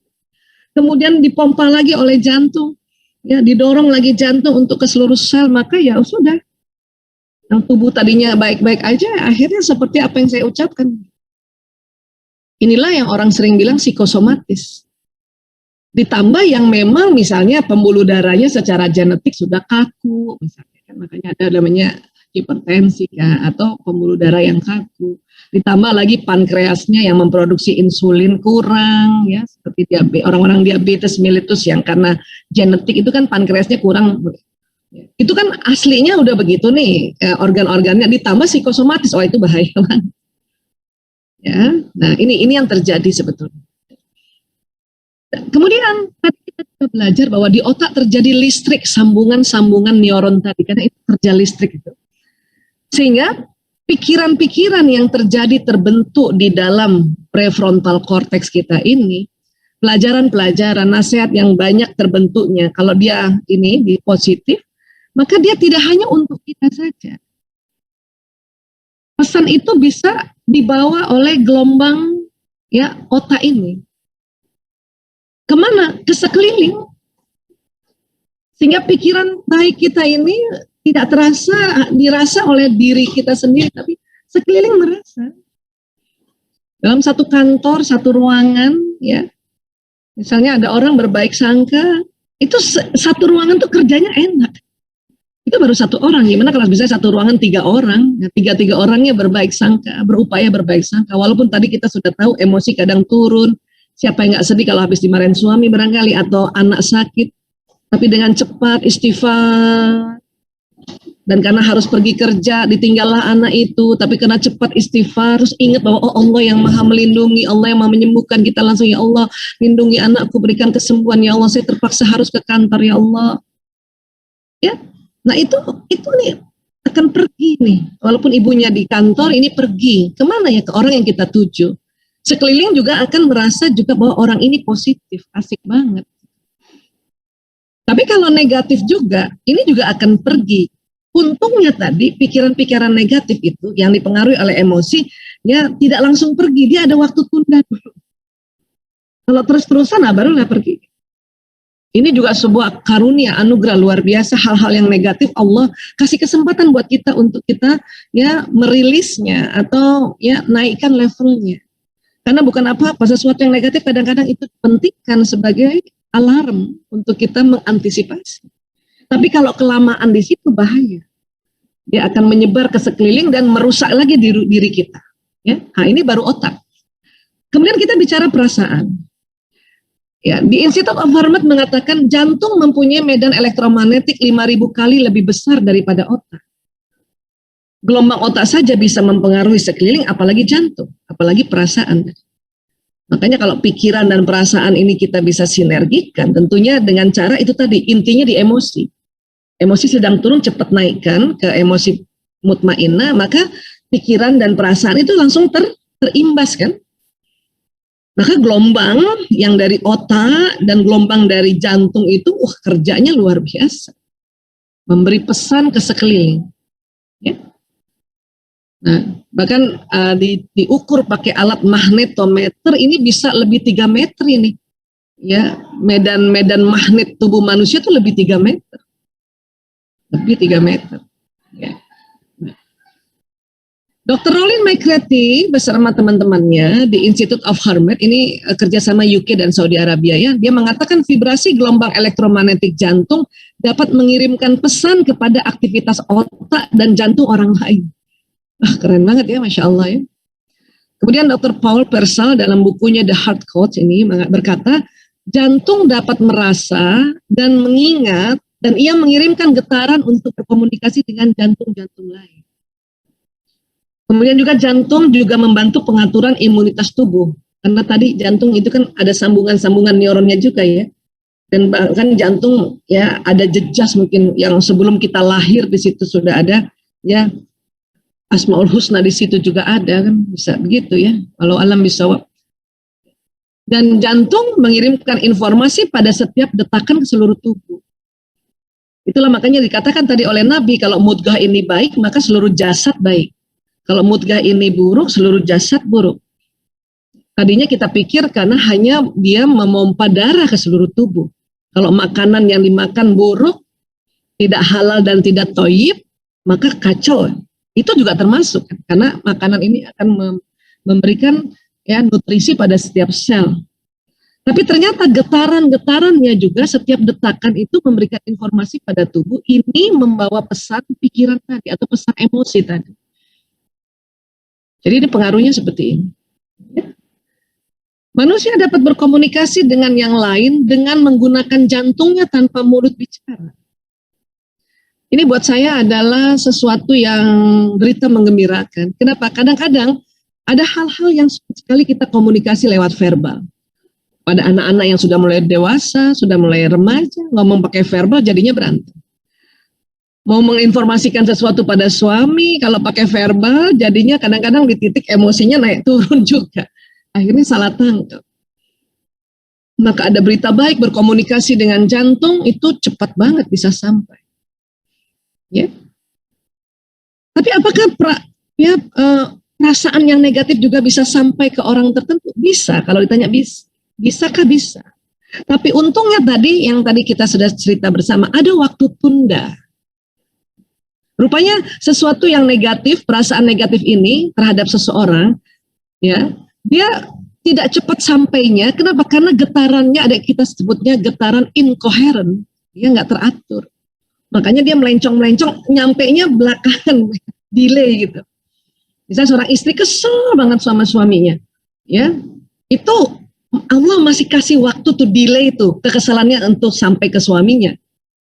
Kenapa? Karena dikasih waktu tunda untuk kita memanage-nya. Kita dengan istighfar, astagfirullah ya Allah, angkat marahku ya Allah pada suamiku ya Allah, ampuni aku ya Allah, astagfirullahaladzim ya Allah. Karena dia incoherent gitu. Tapi kalau perasaan ini positif, dia lebih cepat sampainya karena getarannya teratur, koheren. Karena sesuatu yang teratur itu akan cepat sampai. Ini lagi sebuah karunia dari Allah, bahwa kita hal-hal yang positif cepat sampainya. Yang negatif ini dikasih kesempatan untuk kita mendelete-nya gitu ya, atau merilisnya. Nah ini yang luar biasa, dan inilah yang Masya Allah, dan gelombang ini ya, ini tidak terbatas dengan jarak ya. Dari komunikasi kolbu to kolbu dan kolbu to brain ini tidak dibatasi dengan jarak, karena gelombang ini ya menembus dinding kamar, menembus dinding rumah, menembus jarak, sebagaimana Zoom yang kita pakai sekarang ini. Saya di depan kamar saya, Bunikan mungkin di mana Bunikan? Ada di mana ya? Kemudian Pak Ivan tadi ada di mana? Bapak Ibu para jamaah ada di mana? Itu adalah permainan gelombang. Zoom ini buatan manusia, kita meyakini dia bisa sampai dengan alat tangkap ya, receiver, transmitternya, kirim, receivernya tangkap, dimanifestasikan dalam monitor gitu kan. Nah manusia ini kan gelombangnya dari Allah, masa kita nggak percaya tentang itu? Dan ini yang selama ini sudah terjadi, bahwa antara pikiran dan perasaan kita itu terus menembus orang-orang yang kita pikirkan dan kita rasakan. Ya, kurang lebih seperti ini Bu Niken. Mudah-mudahan kita perdalam lagi dengan ngobrol-ngobrol, dengan sharing ya. Bapak Ibu, terima kasih banyak atas perhatiannya. Maaf lahir batin. Ya, ini mudah-mudahan kita bisa ngobrol lagi. Wabillahi taufik wal hidayah. Wallahu a'lam bishawab. Assalamualaikum warahmatullahi wabarakatuh. Saya stop share dulu sebentar ya. Waalaikumsalam warahmatullahi wabarakatuh. Terima kasih Bu Dr. Aisyah. Ini buat saya sangat informatif dan inspiratif banget ya. Jadi Masya yang paling Allah, berkesan. Jadi ternyata pikiran dan perasaan kita di statement ibu terakhir itu mempengaruhi lingkungan kita gitu. Iya, betul banget. Anak kita, keluarga Betul kita, banget. teman-teman kerja kita itu. Jadi dan dikasih tips tadi cara meningkatkan level emosi yang rendah. Jadi dengan tarik nafas dulu, istighfar, kemudian juga mengucapkan sugesti baik berkali-kali ya Bu ya. Betul. Kira-kira begitu. Betul. Paling nggak nafas dan istighfar ya. Karena kan kalau kita emosinya turun kan nggak banyak yang diingat. Ah iya betul. Nggak banyak yang diingat kan. Ya makanya yang paling gampang adalah tarik nafas dan istighfar ini kan kita diajarin dari kecil. Betul. Tapi ada juga orang yang nggak biasa istighfar. Saya juga. Iya. Jadi boleh ada yang bertanya nih Bu langsung ke saya. Jadi Baik, karena saat ini ada yang sedang melaksanakan isoman ya Bu di iya, Wisma insya Allah. Atlet. Jadi sambil menyemak juga beliaunya. Ya insya Allah. Terus istighfar supaya naik levelnya. Nah itu tadi dia ditanyanya bagaimana mengelola pikiran dan perasaan positif di pandemi ini, terutama beliau yang sedang lagi isoman Bu. Itu tadi. Semangat nih. Ya itu tadi ya banyak tarik nafas, istighfar, kemudian kalimat-kalimat yang mengingat pada Allah terus aja ya. Nah kemudian sortir apa yang dilihat, apa yang didengar. Itu mempengaruhi karena pesan yang ditangkap oleh mata, dengar, dan ucapan itu nanti jalan ke sistem saraf. Dan cepat banget tadi 240 km per jam dia langsung akan terekam di memori. Nanti dari otak dia kirim pesan lagi ke tubuh 320 km per jam. Nah ini makanya sortir aja. Hoax itu nggak usah dibaca. Ya, bahwa memang virus ini ya cukup membuat sesuatu di dalam tubuh ya sudah asal tahu itu aja. Tetapi badan kita ini bisa kita ajak bicara, bilang sama Allah, ya Allah izin saya ya bilang sama paru-paruku, wahai paru-paruku, ayo berkuat. Atau bahkan bicara sama virus. Beberapa orang yang sudah mulai dalam muhasabah tadi yang Pak Ivan sampaikan ya, kita bisa bicara sama virus untuk wahai virus. Ya, terima kasih kamu datang kepada tubuhku sehingga aku jadinya bisa istirahat. Bilang dulu terima kasih. Virus ini kan makhluk hidup juga, dia juga datang juga sebetulnya ingin memberikan manfaat sebetulnya. Kadang-kadang kita marahin dia terus. Terima kasih engkau bikin aku istirahat. Terima kasih engkau bikin aku jadi banyak istighfar. Terima kasih engkau yang bikin aku jadi banyak ibadah. Nah baru kita bujuk-bujuk pergi, ayo pergi ya. Ayo pergi kan gitu. Itu juga mekanisme-mekanisme yang kita lakukan ya terhadap diri sendiri. Masya Allah. Kurang lebih seperti itu, tetap semangat buat sahabat-sahabat villa yang hari ini diberikan waktu istirahat oleh Allah, Masya Allah. Ya. Kurang lebih seperti itu, Bu Niken. Bapak Ibu yang ada pertanyaan dan mau bertanya langsung kami persilahkan. Nah ini ada Ibu Diana, ini kangen banget ini ada Ibu Fardiana, Masya Allah. Sebentar saya buka galeri view biar kelihatan wajah-wajahnya. Nah, alhamdulillah, Bu Diana. Kayaknya masih pada amazed sama. Suaranya ke-mute Bu Niken, punten. Ya. Ya. Mungkin ada lagi yang mau bertanya. Kayaknya masih pada amazed sama materinya Ibu nih. Masya Allah, tabarakallah, ya Allah, ya Rabb. Nah, sebetulnya ini kan sudah dilakukan oleh Bapak Ibu semuanya gitu. Hari ini kita cuma refresh saja.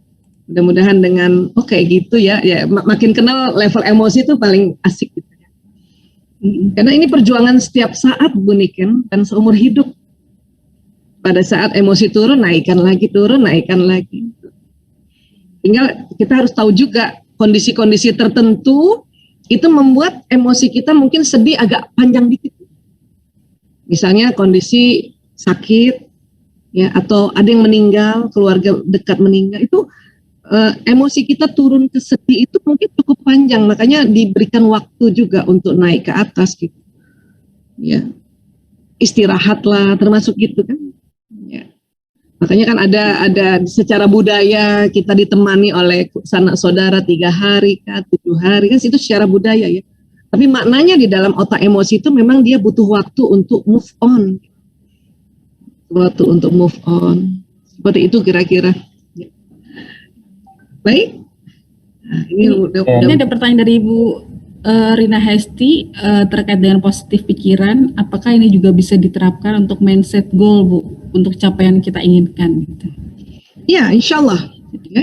Nah, goal setting terhadap satu tujuan itu akan lebih cepat lagi ditarik magnetnya oleh tubuh kita, dan peristiwa itu bisa terjadi kalau kita berada di level mutmainnah, karena dia frekuensinya tinggi. Artinya, misalnya kita bekerja nih, punya goal setting. Kalau kita kadang-kadang beberapa pekerjaan kan ada goal setting, termasuk salah satu goal settingnya mungkin angka ya, angka pendapatan, angka pencapaian. Ya. Ini bisa ditarik magnetnya kalau emosi kita naikkan dulu ke level mutmainnah. Karena frekuensi di mutmainnah itu tinggi. Artinya naikkan dulu, paling nggak di courageous atau bersyukur tadi. Dengan cara itu tadi, kita akui ketakutan-ketakutan kita. Ya Allah, saya diberikan oleh pimpinan target misalnya ya, sekian puluh juta misalnya gitu. Atau sekian ratus juta, ya Allah. Saya khawatir ya Allah, tidak bisa dipenuhi ya Allah. Angkat khawatirku, karena khawatir itu masuk di levelnya takut kan. Angkat takutku ya Allah, astagfirullahaladzim, astagfirullahaladzim. Buang terus, sambil bayangkan dia pelan-pelan naik ke atas. Dari takut itu tangga berikutnya adalah buru-buru. Courageous, ya, last, ya. Nah, coba saya kasih lihat dulu ya. Karena dalam teknik memanage emosi, nomor 1 itu sebisanya dihafal ini kita punya ya level emosi. Karena itu nanti memudahkan. Sebentar saya tarik dulu ya, sebentar. Punten ya, oke. Siapin lagi ya. Nah ini, kan kita takut nih, takut nggak mengikut, tidak target goal setting itu. Nah kita udah tahu, oh, kita takut, maka minta diangkat ya Allah, astagfirullahaladzim, astagfirullahaladzim. Nah istighfar berkali-kali, itu kita naik, tapi baru satu tingkat kan. Jadi ada rasa mau buru-buru, oh, kalau gini kita harus gini, harus gini, harus gini, harus itu ada di sini sebenarnya. Nah itu juga harus dirilis lagi, naikkan lagi ya Allah, angkat buru-buruku ya Allah, astagfirullahaladzim. Ya, la haula wa la quwata illa billahil aliyul lazim. Diulang-ulang. Nanti dia naik, ada muncul marah. Kenapa sih pimpinan suruh kita nih target kayak gini, Bo, ya santai-santai aja, lagi pandemi kayak gini. Itu ada rasa pikiran dan rasa itu berkecamuk di benak dan di dada kita. Tapi karena kita tahu level emosi, karena tadi kita startnya dari takut, sekarang ada marah, itu berarti udah naik. Udah naik, come on, lanjutin lagi istighfarnya. Astagfirullah ya Allah, astagfirullah ya. Berkali-kali ya dia naik sampai di sini, di benak kita itu terasa, gini doang mas, bisa gue. Gitu ya. Itu berarti ada di sini. Itu juga belum membuat frekuensi ini tinggi sehingga magnet kita ini belum nyala. Magnet positifnya. Istighfar lagi, astagfirullahaladzim ya Allah, angkat sombongku ya Allah, angkat sombongku, astagfirullahaladzim. Buang tuh dari mulut, ada sombong keluar dari mulut, gitu ya. Dan tanpa terasa kita di courageous. Nah bedanya sombong dengan courageous ini, tetap kita senang sama diri kita ada bangga. Ya, tapi di sini kita sudah, ya Allah, alhamdulillah ya Allah, insya Allah saya bisa ya Allah. Ada kalimat gitu. Tapi kalau sombong ini, ya bangga cuman double, membangga-banggakan. Gue gitu loh, gitu doang. Itu masih di sini berarti. Istighfar lagi. Sampai kita ada rasa di benak dan di kolbu kita. Insya Allah saya bisa. Dan sampai saya coba itu udah courageous. Kalau perlu istighfar lagi, astagfirullahaladzim ya Allah, agar sampai di-accept. Di sini akan jauh lebih kuat nariknya dibanding di courageous. Di peace akan jauh lebih kuat, apalagi di enlightenment. Nah, pada saat biasanya kita di courageous ini, kita langsung ingat ilmu-ilmu ya yang mempercepat menarik sebuah rezeki, wabil khusus itu rezeki uang. Ya. Dengan apa? Kita ingat ilmunya bahwa sedekahkan hartamu dikala Ya, kamu sempit dan lapang. Kita tahu tuh, oh iya ya. Tapi baru ingat kalau dari sini. Nah, buka dompet, ya Allah, tinggal 100.000. Ya. Tapi karena kita tahu Allah perintahkan dikala sempit dan lapang, sudah separuhnya kita tetap sedekahkan itu. Tentu dengan orang-orang ring satu dulu. Kalau punya bapak ibu, kasih dulu bapak ibu. Ibu mau makan apa hari ini? Ayah mau makan apa hari ini? Atau anak istri, itu ring satu. Kakak adik. Gak usah jauh-jauh dulu pergi ke luar sana. Ya, kalaupun mau untuk nanti ring berikutnya adalah anak yatim dan masjid yang sekitar rumah atau sekitar tempat kita kerja. Nah, itu akan memperkuat lagi magnet dalam tubuh, bahkan akan membawa kita langsung ke enlightenment. Enlightenment ini frekuensinya 700 sampai 1000 Hz. Barulah kita doa, ya Allah ya Rabb, Engkau yang maha memberikan kelapangan rezeki, ya Allah, mudahkan segala urusanku, target bulan ini, ya Allah, sekian ratus juta misalnya. Ya, kurang lebih kayak gitu Bu Diki. Bu, tadi ada pertanyaan, tadi dibilang kan jantung atau kolb itu kan jantung atau kolb ya, kalau dari sisi fisiologis. Nah, ini ada hubungannya nggak Bu, kalau misalnya orang kena serangan jantung itu apa mungkin karena ada gangguan dari emosi ya, level emosi begitu? Ya, serangan jantung itu lebih banyak ke arterinya. Jadi jantung ini sendiri ada arteri, namanya arteri koronaria, arteri yang memberi makan si jantung itu sendiri. Karena dari jantung kan memberi makan ke seluruh tubuh. Nah, jantung juga memberi makan ke jantungnya, memberikan nutrisi, oksigen, vitamin, mineral dan sebagainya lewat arteri koronaria. Itu yang sering ya menjadi tantangan sebetulnya. Kenapa? Ada orang arteri koronarianya, pembuluh darahnya secara genetik memang agak kaku dia. Seperti saya secara genetik dari ayah saya, pembuluh darah arteri koronaria kaku. Nah, kenapa orang tua kita membawa genetik kaku? Itu karena dari leluhur-leluhurnya yang dipengaruhi oleh makanan dan alam sekitar mereka besar. Ya, tinggal di pinggir pantai, tinggal di tempat-tempat panas, tinggal itu mempengaruhi nanti ya susunan sel-sel dari si pembuluh darah. Ya, nah, jadi ada orang yang memang arteri koronarianya cepat kaku karena genetiknya. Nah, yang bahaya kalau kita sudah tahu pembuluh darah, misalnya saya nih, saya tahu pembuluh darah saya itu cepat kaku, maka yang banyak yang harus saya perhatikan adalah pola makan. Jangan sampai pembuluh darah itu kita sumbat lagi dengan makanan-makanan mengandung kolesterol kan gitu. Ya, kemudian pola manajemen emosinya gitu. Kenapa? Karena nanti si emosi ini dia pengaruhnya bukan hanya di pembuluh darah nanti, tetapi pada sambungan-sambungan neuron yang di otot jantung gitu. Nah, tapi kan sambungan-sambungan ini bekerja juga kalau pembuluh darah ini bagus mengarah di situ kan. Jadi dia sangat keterkaitan. Ya. Tapi pada saat genetik pembuluh darah kita kaku yang diwariskan oleh ayah ibu, ini kan kita nggak bisa tolak. Kita harus terima. Tapi yang bisa di-manage adalah pola makan dan pola pikir dan pola perasaan agar dia tidak cepat kaku kan. Dan ikhtiar-ikhtiar lain misalnya kita pergi ke dokter jantung pergi ke internal, itu juga sebuah ikhtiar. Dan ini semua nanti akan terjadi interaksi kolaborasi yang luar biasa seperti itu. Ya. Kurang lebih seperti itu Bu Niken. Baik Bu, jadi kalau boleh satu lagi Bu ini. Boleh silakan. Pokoknya aku ngikut aja dari pendidikan sebagai moderator. Iya. Jadi kalau kita udah tantangan di kantor kan Bu, banyak kadang-kadang tiba-tiba ada kena masalah atau apa gitu di kantor. Terus gimana caranya mempertahankan supaya tetap positif gitu. Pikiran kita harus positif gitu setiap harinya gitu. Kita naikkan lagi. Karena emosi itu nggak selalu harus di atas. Nggak mungkin itu. Hanya kalau kita udah tahu dia naik turun, pas turun cepet-cepet naik. Itu nanti yang membedakan orang-orang yang nggak belajar kan gitu.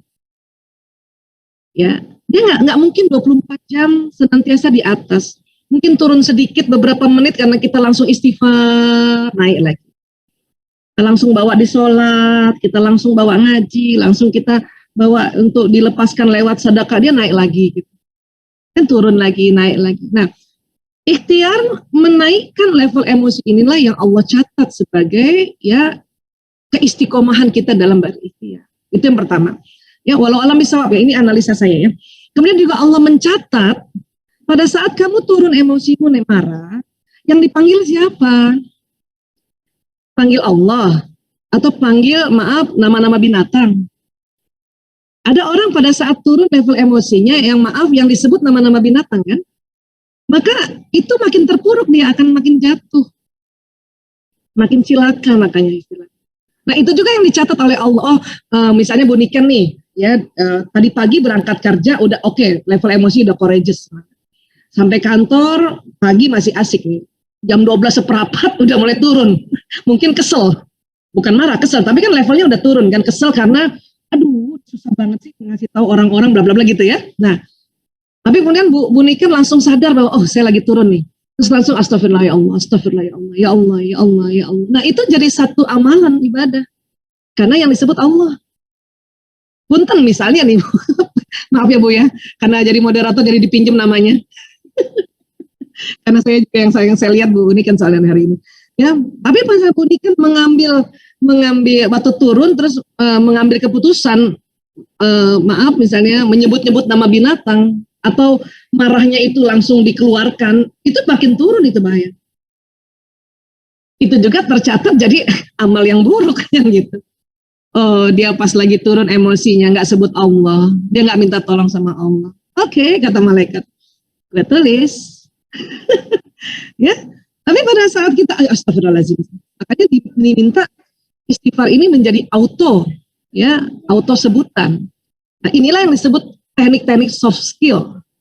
Astagfirullah ya Allah, astagfirullah ya astagfirullah. Nah, akan berbeda barangkali dengan sebelumnya, sebelum kita tahu level emosi, ini akan lebih cepat karena di otak kita sudah mulai ya kita membayangkan. Itu tadi ada yang bertanya tentang otak kanan ya, mana tadi? Oh Pak Adi Suseto, soal otak kanan. Nah, salah satu kerja otak kanan visualisasi, membayangkan. Kita bayangkan kita naik tangganya, astagfirullahaladzim ya Allah, astagfirullahaladzim ya Allah, astagfirullahaladzim. Dan rasakan kita udah di level minimal semangat, makanya kita tambahkan ya Allah semangat. Nah kita itu teknik-teknik itu, ya. Patokannya udah semangat apa? Gampang senyum, gitu.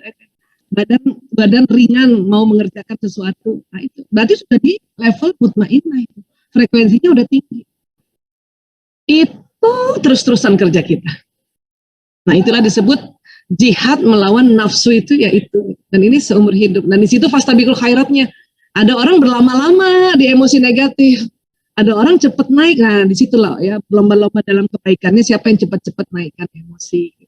Dengan cara yang gampang saja tadi, tarik nafas, istighfar, ya atau berzikir, ingat Allah. Karena tadi ya pada saat kita turun lupa, ilmu apapun lupa. Mudah-mudahan tarik nafas nggak lupa. Cilaka kalau tarik nafas lupa. Gitu. Ya, seperti itu barangkali Bu Niken. Baik Mbak Aisyah. Terima kasih banyak untuk tausiah hari ini. Jadi alhamdulillah ya kita dapat banyak ilmu dari Ibu gitu. Masya Allah. Kita bisa kita terapkan lah di hari-hari. Tadi Ibu udah ngasih banyak kiat-kiat untuk mempertahankan level emosi di tingkat tinggi begitu. Masya Allah. Sebelum kita tutup, mari kita berdoa bersama yang dipimpin oleh Pak Ivan. Silakan Pak. Insya Allah.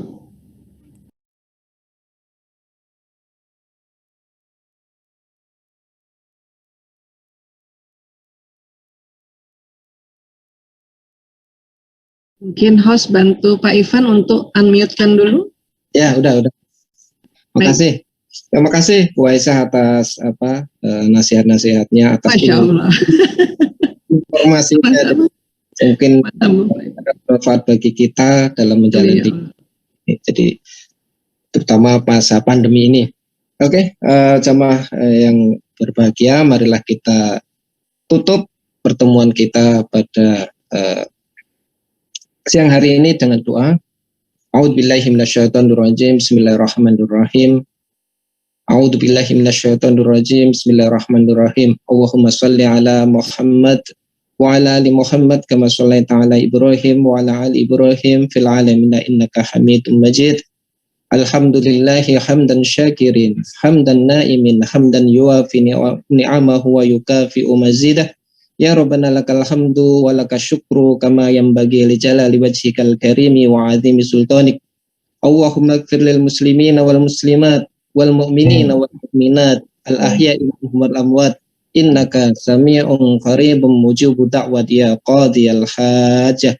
Allahumma ighfir lana wa liwalidina warhamhuma kama rabbayana shaghira. Allahumma laka aslamtu wa bika amantu wa alaika tawakkaltu wa ilaika anabtu wa bika khasamtu wa ilaika akamtu faghfirli ma qaddamtu wa ma akhartu wa ma asrartu wa ma a'lantu antal muqaddimu wa antal muakhiru la ilaha illa anta wala haula wala quwata illa billah.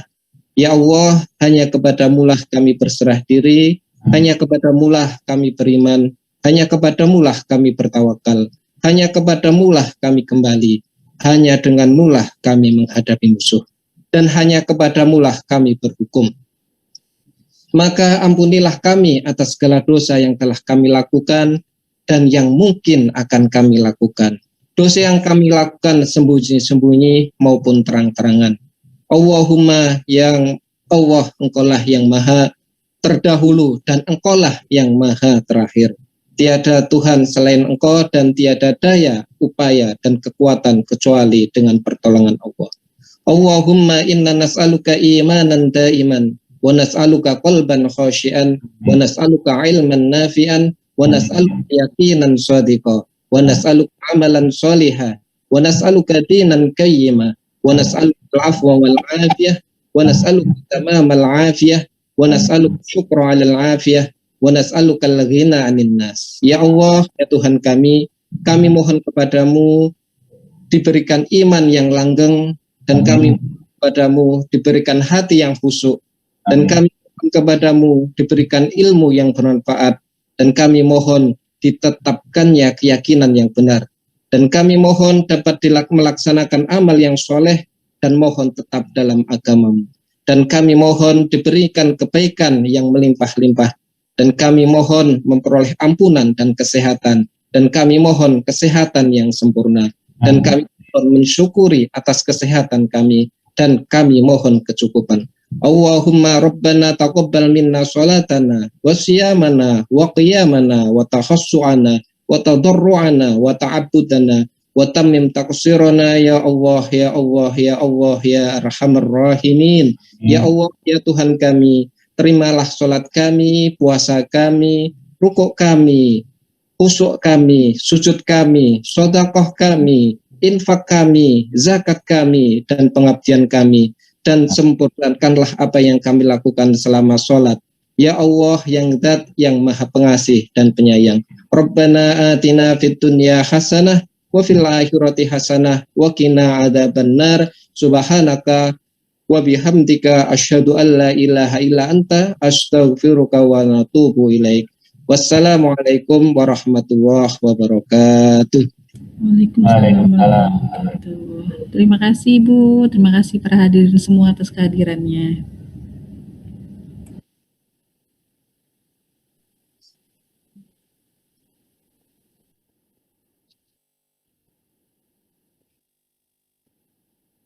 Ya, terima kasih sekali lagi Mbak Niken, Mas Ivan, semua jamaah Masjid Darul Ulum. Semoga kita bisa ketemu lagi di kesempatan bulan depan. Mohon masukannya, sarannya untuk dikirimkan kepada kami, kira-kira mau topik apa lagi yang favorit untuk kita bahas setelah dari Dr. Aisyah Dahlan. Insya Allah kita akan sama-sama memfasilitasi, dan semoga semua niat pengorbanan waktu kita ikut bersama-sama ini Allah berikan ganjaran pahala yang berlimpah di yaumil akhir kelak. Mari kita tutup dengan kafaratul majelis. Wabillahi taufiq wal hidayah. Wassalamualaikum warahmatullahi wabarakatuh.